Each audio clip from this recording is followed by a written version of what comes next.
¿no? De reunirse hoy. Hoy habrá reunión ahí en la Cámara. Hoy Oiga, deme 3 minutos, Dulce María, deme 3 minutos. Estamos con la diputada Dulce María Sauri Riacho. Happy Weekend de HSBC presentó.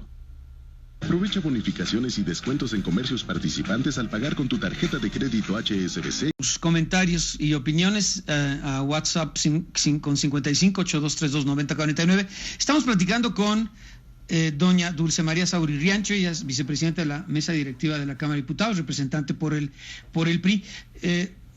Señora legisladora, a ver, es que tenemos que ponerlo con peras y manzanas porque es un tema tan complejo pero a ver, dígame, ¿cómo está la ley de presupuesto y responsabilidad hacendaria en relación a este concepto de emergencia y cómo quedaría si finalmente pasa por mayoría lo que está proponiendo el Ejecutivo Federal? ¿Podría dar 2 ejemplitos? A ver, ¿cómo está ahorita? No existe el concepto de emergencia. Ándele, es interesante. Por ahí empezar, no existe. No existe. Pero decía usted que ya había algo de emergencia ahí, ¿no? ¿Ya había algo de emergencia ahí o no? No, había absolutamente. Hay medidas para ajustar cuando hay una caída del gasto, que es muy distinto, del ingreso, perdón, no del gasto, una caída del ingreso. Es todo el artículo 21, es qué hacer cuando cae el ingreso. Y hay experiencias previas. Basta, por ejemplo, Oscar Mario, de revisar lo que sucedió en 2015, cuando hubo necesidad de hacer un recorte al presupuesto importante, no recuerdo exactamente las cifras, pero que era alrededor de 200,000 millones de pesos, porque cayó la recaudación.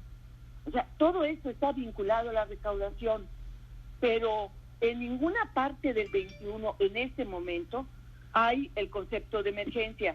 Eso es lo que introduce la iniciativa del Ejecutivo, del presidente de la República.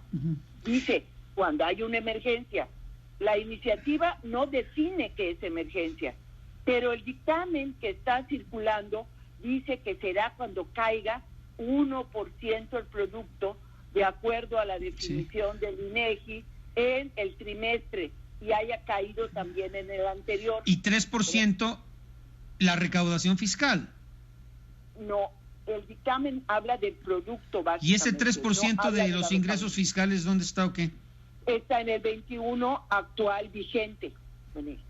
Pero eso no es una emergencia, eso es un ajuste de presupuesto. ¿Que ya está? Ajuste, ya está establecido. A ver, entonces, ¿cómo le podría explicar a quienes no somos expertos cuál es lo delicado de este asunto si pasa la iniciativa de reforma tal y como se ha presentado hasta el momento, en términos muy prácticos? A ver si puedo lograrlo. Sí. El presupuesto son 6 billones para cerrarlo. Sí. Bien. Sería tanto como decirle al presidente, tú te quedas con el 10% del presupuesto o tal vez más, vamos a ponerle 700,000 millones de pesos y haz con ellos lo que quieras, porque hay una emergencia. Pero no era antes así, digo, olvídese la palabra emergencia o la situación de emergencia, pues no los expresidentes de la República, sobre todo cuando tenían mayoría en el Congreso, ¿hacían lo mismo? No, porque hay una cosa que es muy importante, por eso cité el presidente de 2015, no era una emergencia económica, primero porque no existe en la ley ese concepto, era una caída del ingreso que llevó a un ajuste del presupuesto, del gasto del Ejecutivo, y presentó primero a la opinión pública en general y después a la propia Cámara de Diputados todos aquellos programas en los cuales iba a realizar el ajuste. Sí. Por cierto, uno de los más castigados fue justamente la inversión de Pemex en esa ocasión, me acuerdo muy bien. Sí. Oiga, pero hábleme del antes y el después, perdón que insista, pero hay muchísimas preguntas del auditorio, dicen, ¿cómo le acabamos de entender a este asunto tan complejo? Hábleme del antes y después con base en su amplísima experiencia legisladora. A ver, el antes, siempre ha habido... El hoy, ¿no? El hoy es el antes, no el hoy. Sí, está bien. Sí, siempre ha existido y sigue existiendo reasignaciones en el ejercicio del presupuesto. O sea, es decir, algún programa que hay, vamos a decir, no se gasta todo lo que se ejemplito. Sí. Por ejemplo, el año pasado hubo un sobreejercicio en el sector energía, porque hubo más recursos que se asignaron a Pemex, hubo una mayor inversión en energía en general. Bueno, ese es uno. Puede el Ejecutivo trasladar de las otras secretarías donde hubo, vamos a decir, subejercicio. Por ejemplo, un subejercicio que dolió muchísimo el año pasado fue el subejercicio en el sector salud, o el subejercicio en agricultura. Estos fueron dirigidos a alimentar a aquellas secretarías y programas que tienen las secretarías en donde se gastó más de lo que estaba previsto. Esto se puede hacer, es parte, vamos a decir, es como mover los muebles de una casa. Pongámoslo en es una reasignación de recursos, nada más. Exactamente. Bueno, y el después...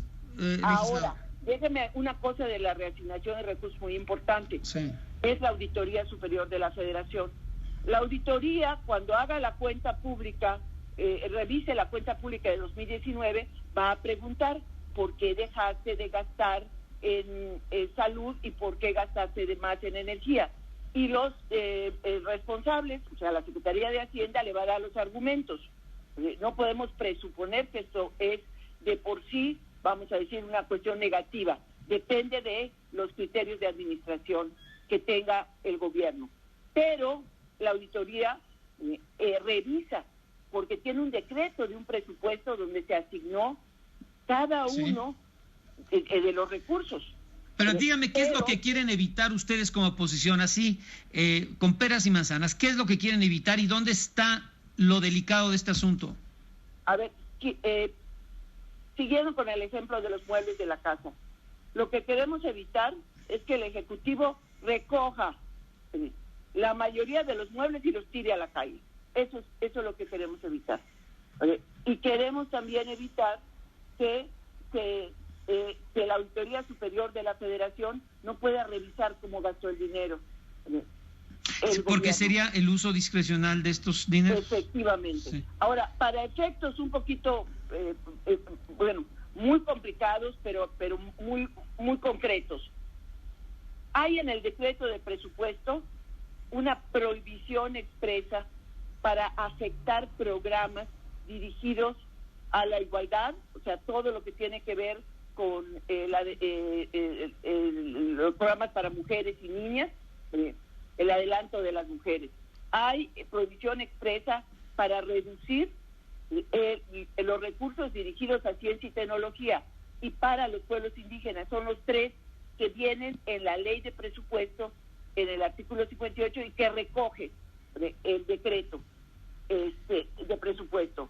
Si prospera esto, el Ejecutivo puede hacer lo que quiera con esos programas. Puede dejar en cero ciencia y tecnología, o puede quitarle todo a los pueblos indígenas o a los programas de igualdad de las mujeres. Depende absolutamente de su decisión. Ya no es ley porque estaría la declaratoria de emergencia.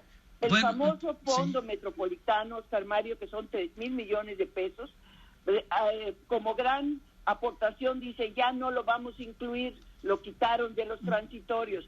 Sí, pero si le da la facultad a la Secretaría de Hacienda de ejercer, de mover todos los recursos, fácilmente en esa facultad está también el fondo. Bueno, entonces dígame, tenemos un minutito, doña Dulce María Sauri Riancho. ¿A quién beneficia, pero así de forma muy concreta, a quién beneficia, a quién afecta este cambio y su mensaje para sus compañeros de oposición? Primero, ¿a quién beneficia y a quién afecta?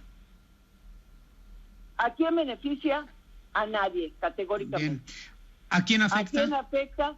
Al principio de división de poderes, a la atribución de la Cámara de Diputados para aprobar el presupuesto, a la Auditoría Superior de la Federación para poder revisar cómo se gasta el dinero del